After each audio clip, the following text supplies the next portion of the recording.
Oui, mbote bana mboka balandi ya Océan TV. O yabino ndeko resistant na kombo ya Le Makamba.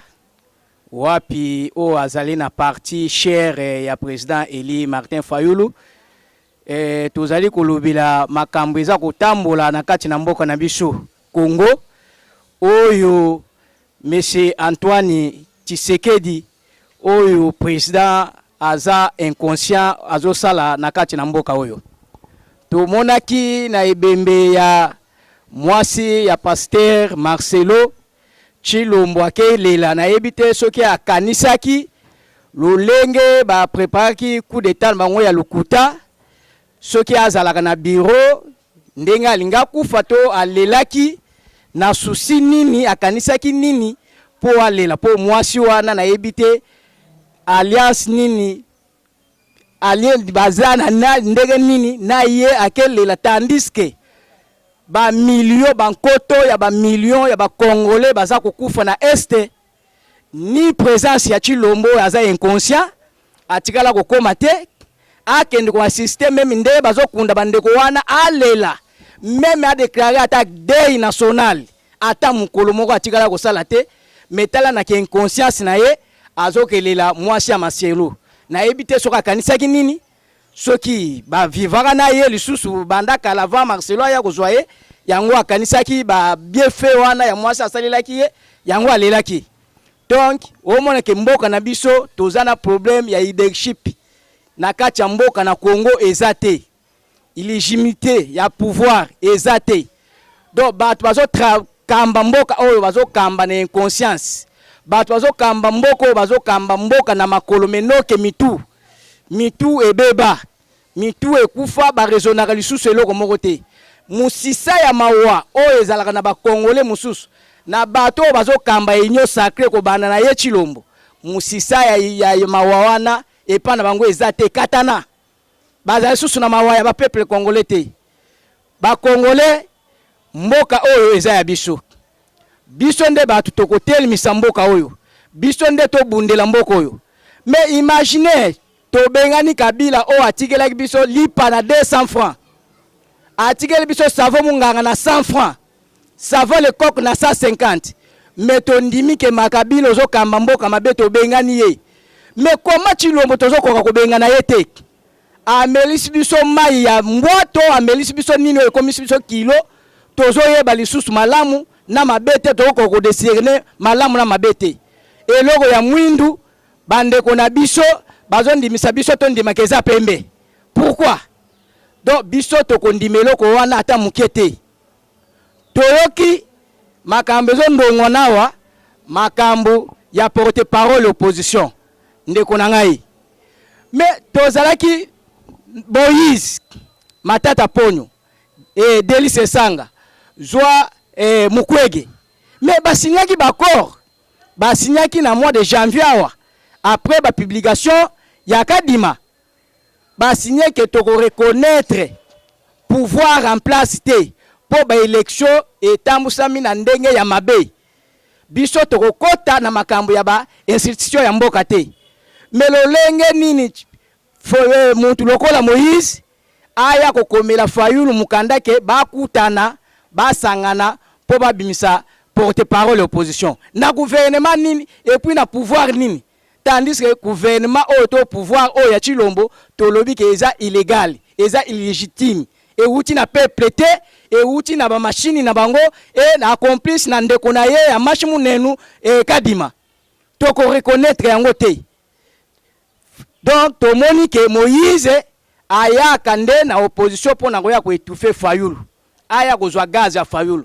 Mais Fayulu aza mutu ya nzala te yo Moïse lokolo za mutu ya nzala yo lokolo za mutu apasi kende kozwa mbongo epa Tshilombo Fayulu mukolo moko te akoti ko kende opposant nini o asalaka na pouvoir en place soki oza penza opposant et yo Moïse ki opposant ngo salela na mboka nini tika politique na ba politicien zongela ba commerce na yo ko kansete ko kamba neko kamba kama Zembe eza ndeke République démocratique du Congo ko kamba équipe eza Congo te yo okoki na ko diriger mboko te zongela commerce Chilombo peso fond soki fond ezate ozongela ko somba soki masangu soki ko la sala bilanga po otekela ba congolais mais makamba politique tika Fayulu oyo azana makila ya politique asala politique eza epesami na mutu nyonso te bo signer mikanda pourquoi to respecter ba signature na biso te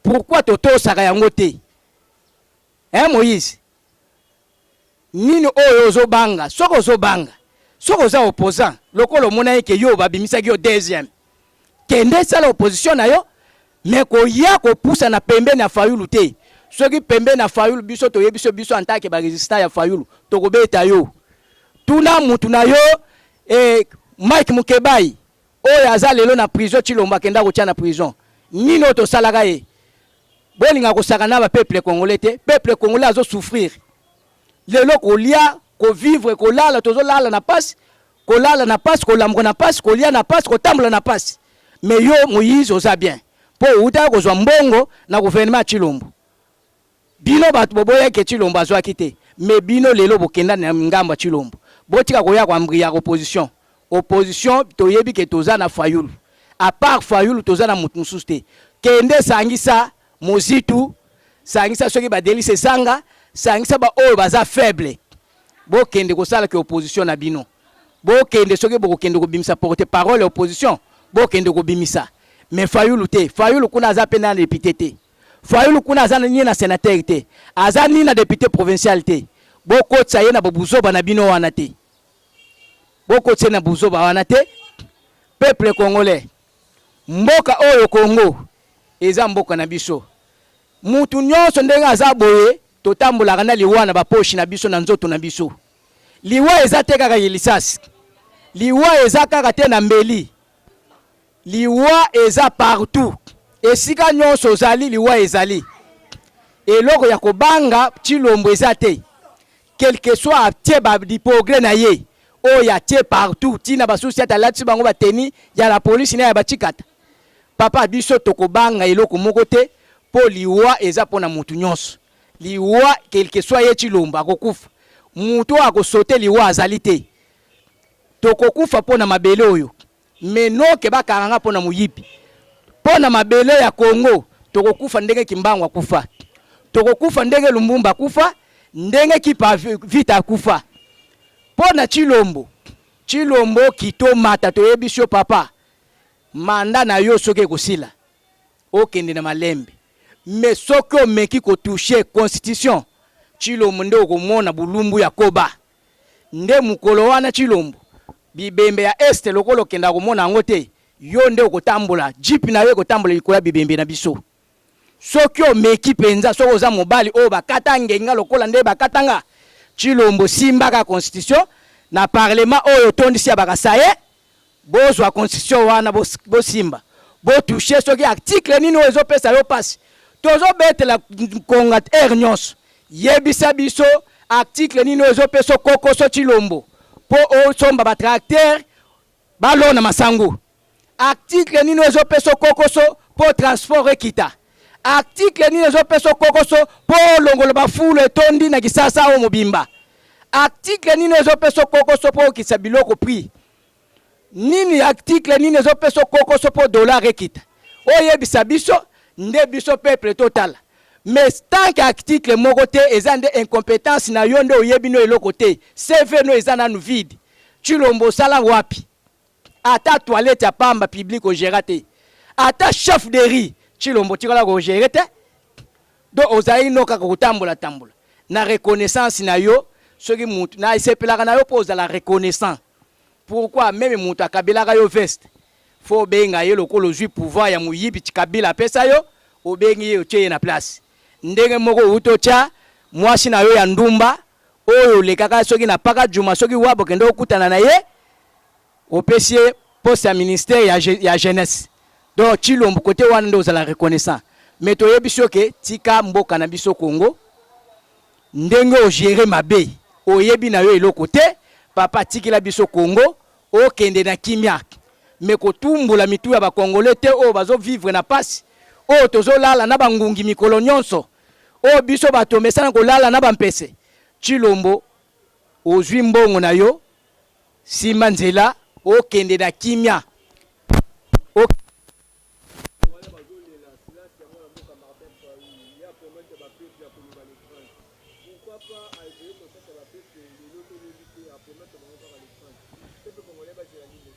Merci mon mboka. Les 30 peuples congolais, Tokozela Fayulu en tant que président élu avec 62% en 2018. À Kolobanta que président Yamboka Mokonzi au peuple congolais a payé mandat. Yango a coupé ce local les date historique, to date indépendance ya peuple congolais. Yango en tant que président. Faut aloba. Ezate koloba ke po aloba ke a changer mboka. Akoloba po ayeba congolais ba yeba ke toza kaka na président moko. Toza na un seul oyo azala na souci ya yo peuple congolais. Oyo a défendre yo peuple congolais. Oyo to pesaka mandat ya 2018 ezande Fayulu. Yango akoloba les 30. Akoloba les 30 jours en tant que président.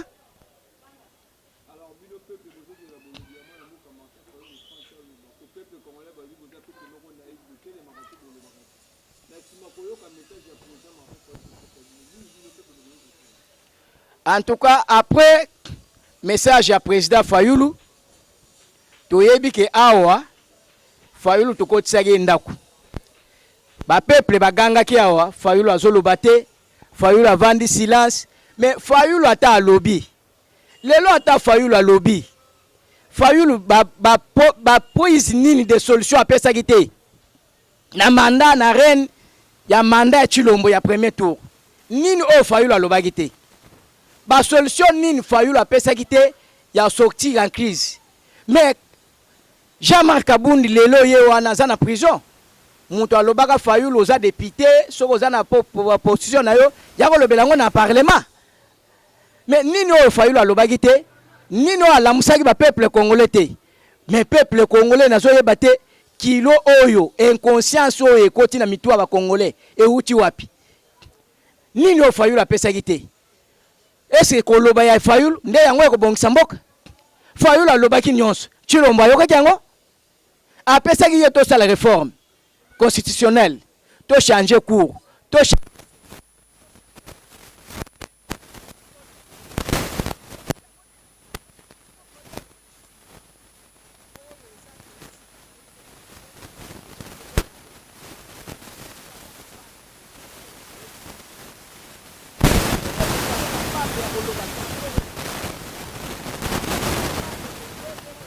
ndeko nga Kabuya olingo koma millionnaire eza Chilombo mutu alaka biso congolais akokomisa bango ba millionnaire, mais malheureusement akomisi nde ba diaspora nde ba ndeko na ye ba millionnaire, mais non que ba congolais,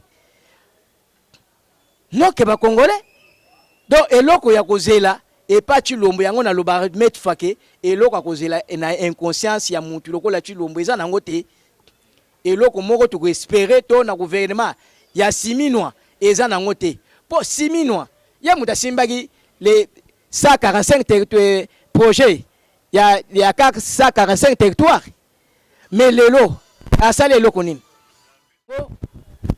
Chilombo eloko ya kozela to na gouvernement ya Tuluka eza nango te. Po Tuluka atiko kata ni ribate, Tuluka akotiko sala ta conseil des ministres te, nyonso ezala nango gérer na ye moko Chilombo. Lelo lobby ezalaki Kabila mutu azo bloquer bongo lelo ekomi constitution article nini toyebite.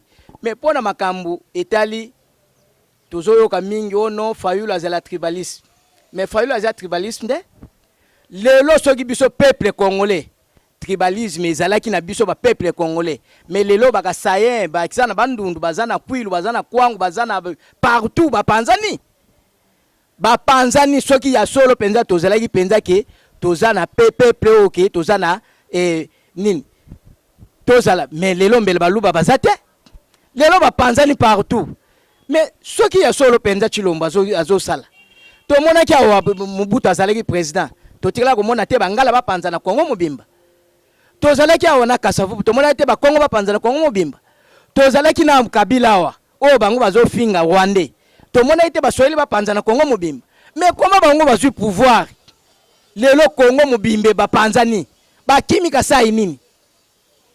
Yango na lobi ke tribalisme eza na mboko ya Chilombo. Tala gouvernement na ya sali. Combien de ministres ya Barsayen et ya ba province mususu baza combien? Tribalisme eza nde Chilombo. Yango lokola memeli biso tribalisme. Yango ekomi Muluba, Muyaka, Muswahili, Mukongo. Chilombo nde mutu aza na base. Mais lokola biso toza Congo ekolo moko, tata moko, mboka moko, Chilombo isengeli foto bengana ye. Chilombo fo akima na mboko oyo ndenge Mobutu akimaki. Chilombo fo akima. Soki azo salela peuple congolais te ayaki kaka po akoma munene, avimbisa mutu, avimbisa matama, avimbisa libumu, avimbisa bandeko na ye. Chilombo aza na place awa te, fo akende.